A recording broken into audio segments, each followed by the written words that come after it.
Good morning, or good afternoon, or good evening. It's wee Paddy from across the shuck, and you're very welcome back to the channel. And do you know, I've got a run of traditional knives that I've just nearly finished testing, and I'm going to be reviewing them soon. So I thought this is an ideal time just to throw in a purely lockers or modern knives, just to let you see, or let me talk to you about what I've got this year. These are three of my most expensive knives I got this year in the lock-in variety. Well, in any variety with this one, but definitely in the lock-in variety, my more expensive. And is this a show-off kind of a video? Well, do you know, when you bring knives out that you're really chuffed with, and you know, yeah, it is kind of showing off, but not in a bad way. It's just nice to see. I love seeing where my channel has got to now, because when I started, it was, it was nothing like this. But to have these now, and I actually think for the first time, as far as lockers go, I've got three absolute gems at the top of the tree. And I was sitting wondering, which one of them would I trade out for something else? Because I do, once I get to this stage. I mean, this was given, but these two are my own, that I bought, traded, ended up with these. However you end up with them, I've ended up with these two. This one is just an absolute bonus, is the truth. It's an absolute bonus, but one that I really, really love in my collection. But I was sitting thinking, which one will I let go in the future? Do I think? And I'm going through them all, and I'm checking it out. This one is just the most stunning. This is a Herman knife. You can see it there. There's his name on there, Herman. This is it a custom? I'm sort of changing my mind. I don't know whether I would call it a custom or just a really high. It's not production, but it's somewhere between that really high end production and a custom, because it's CNC made. Do you know what I mean? It's CNC made. Custom, I tend to think of hands on, but then again, to learn how to use a CNC machine, to make the design work, to do the blade steel that he has on this, which is a powdered blade steel. This is a very functional knife, and I use it. I genuinely use it. Not a lot, but I do use it, and I love taking it out if I'm going somewhere nice and fancy, or I might meet another knife person. I would take this with me. I just adore this knife. I think I might actually take this over to the Sharp Show, which is it's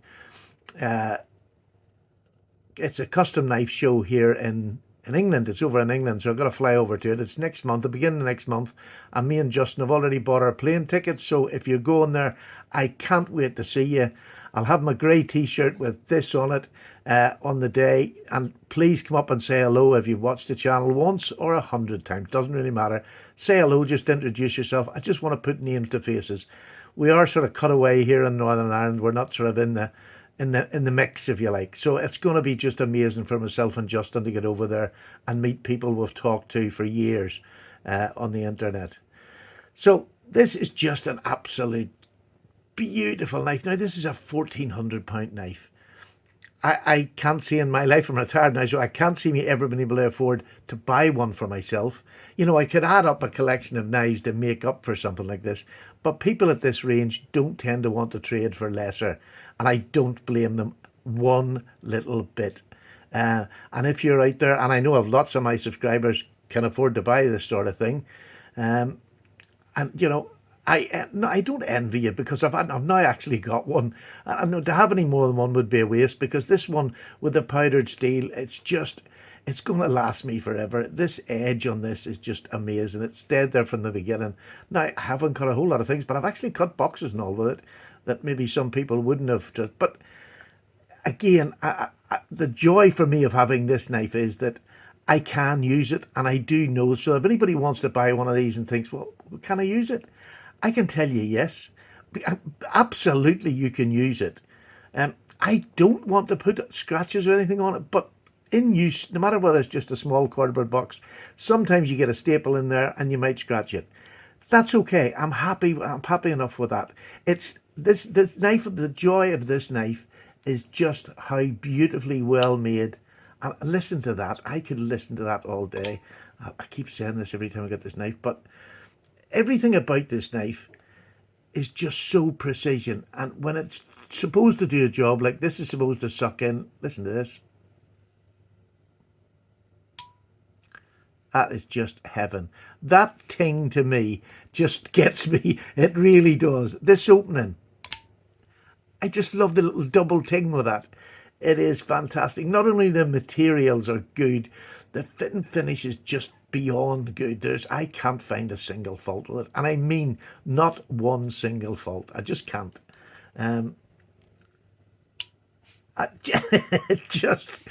does it for me. If you want to get my juices, hand me this knife. It gets my juices. Now, it's a small knife, which is nice because I can then carry it at, special occasions or whatever. But just an absolutely gorgeous. That pocket clip is one of the best I've ever had. It doesn't look like it should be, but it is. And even the position, and normally a pocket clip high up on a knife here isn't that comfortable, or I find anyway. But this one, it's just perfect. Absolutely perfect. So I could use this for hours. Wouldn't bother me. So this is the pinnacle of my collection. I've never had one this expensive. I might have one in the future, because I'm not going to say never, because every time I've said never, I've nearly been proved wrong, a year later or 6 months. It happens. It just happens. So that's just the top of the range of my top three. That is the pinnacle of what I'm going to have in a small pocket knife. That's it. So this next one, and these were bought with the purposes in mind. This is a Spyderco Sage 1 in Maximate. Maximate is just an outstanding steel. It cuts forever. It's not something you want to pry with or anything, but it cuts, it slices. The sole purpose of this knife for me is slicing. It's got a beautifully thin blade steel. Look at that there. Really good full-size blade on it. It doesn't have that huge Spyderco hump, but it gives you real good traction. Absolutely love it. It's actually starting to get a bit. I was using it on food. I was eating a steak with it actually, and I've just noticed that. I thought I'd cleaned it off, but it's definitely, I've used it a couple of times, but I thought I'd cleaned it off, and I just noticed today that it's starting to take a patina because it's not rust free. Maximate is a tool steel, and it will patina. Now, it's taken quite a while. I've had this a few months now, but I just adore this knife. It has got the dirtiest edge, and I mean that, and I've said that before. It's got the dirtiest, it would cut you clean in two. It really takes an amazing edge. I haven't had to fully sharpen this since I've got it. Eddie.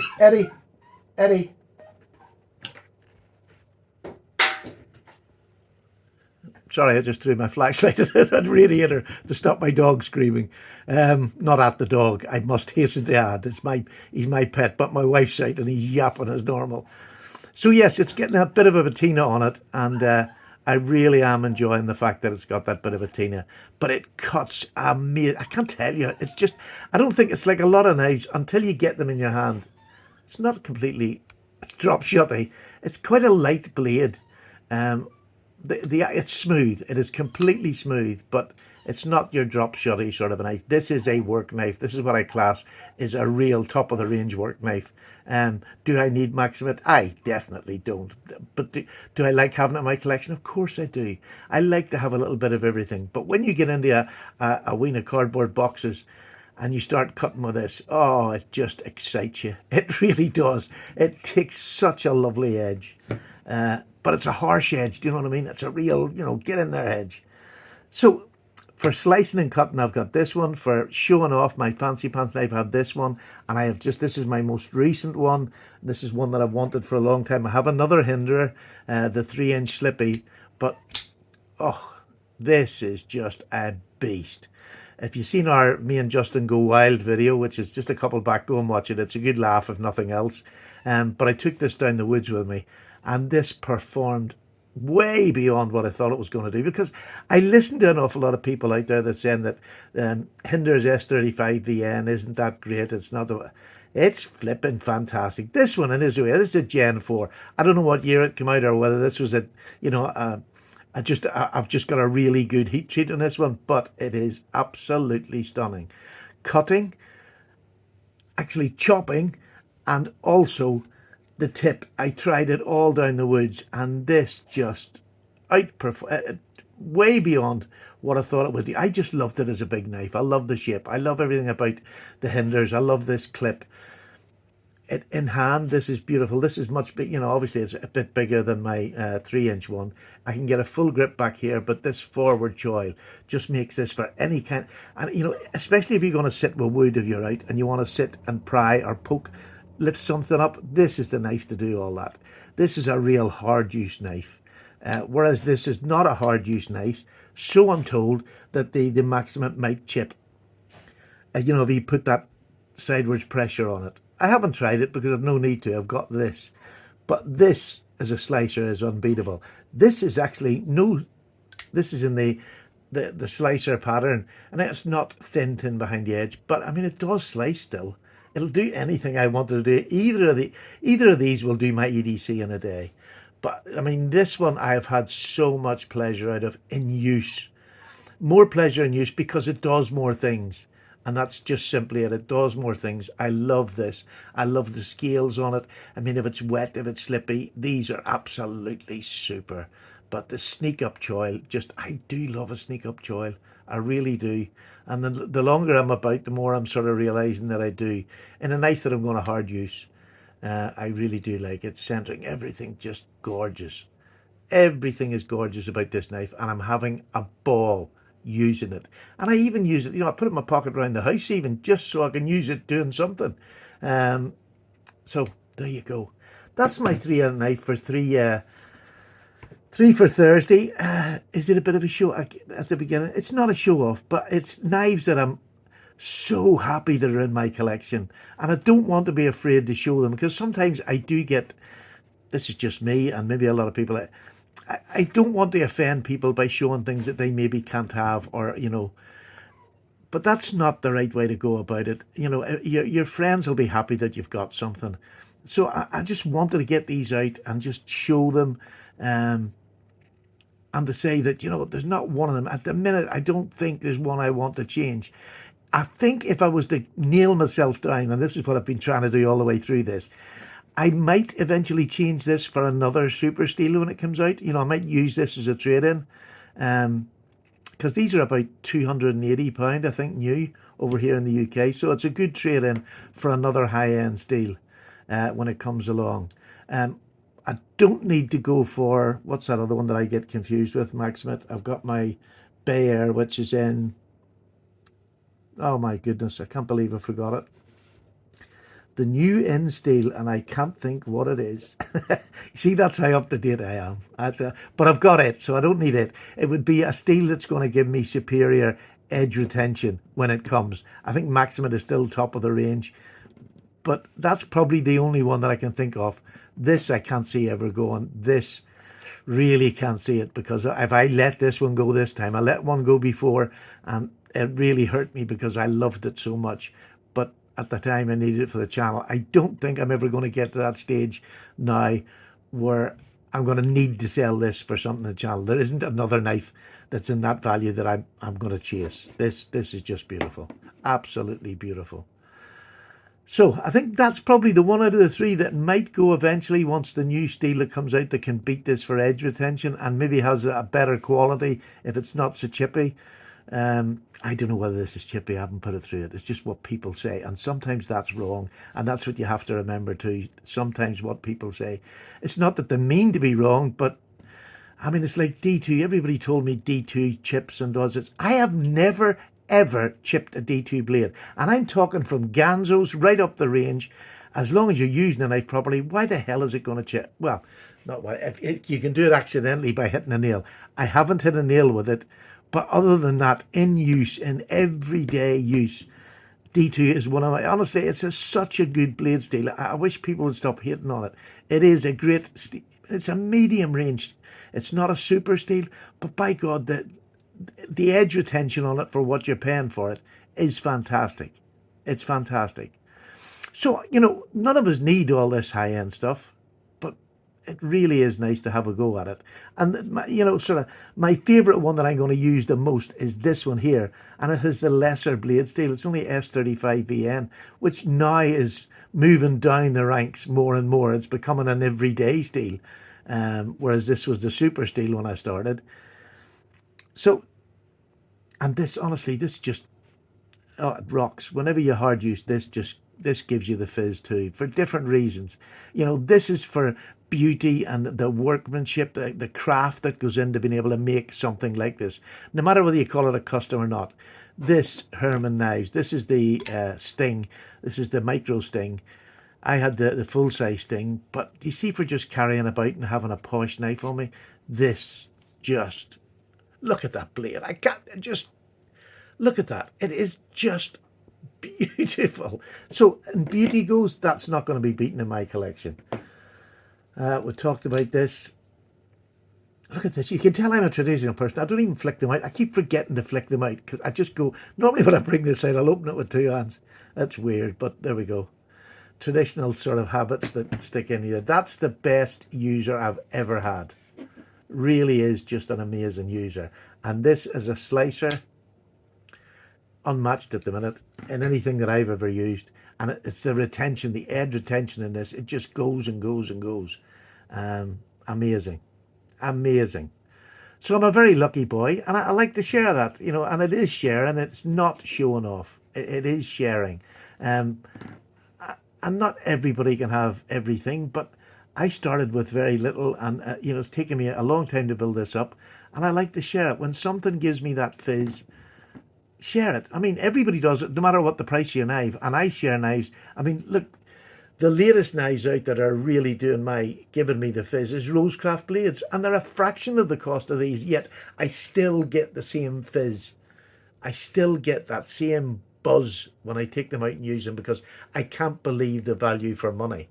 I can't say that about these, but I can say it about a medium priced to lower price knife that works well. It's ultra value. It's way above its value in money. These aren't. I can't say that about these. They're high end. They've got nice steels. You know, they're really well made. All three of these. This one's just exceptional. But value for money, they're not. Do you know what I mean? They're not value. If you want to just take it basics, it's a knife and it will cut something. These wouldn't be value for money. But are they valuable as a tool in my collection? You better believe it. I love them. I love them. They give me the fizz. But it doesn't have to be expensive to give you the fizz. That's what I'm trying to say. Buying an old second-hand knife excites the living daylights out of me. And I wish more people that are coming around do it. You know, go on the second-hand market. Buy a 3 or 4 year old knife on the second-hand market for half the price. And then when you get it and use it, tell me it doesn't just make it special. That you haven't had to buy what the original price was. You've bought it at half that price. You know, there's no rush up to this end. No rush. Enjoy that middle road. It's a bonus. And try not to keep up with these blooming trends that do my head in, where you get the same shape, style of knife, and they're coming out every week. There's 3, 4, 5, 6, and more coming out every week. You can't keep up with it. You can't. Pick what you like and then save for it if you have to. But buying the second-hand market is definitely my way forward.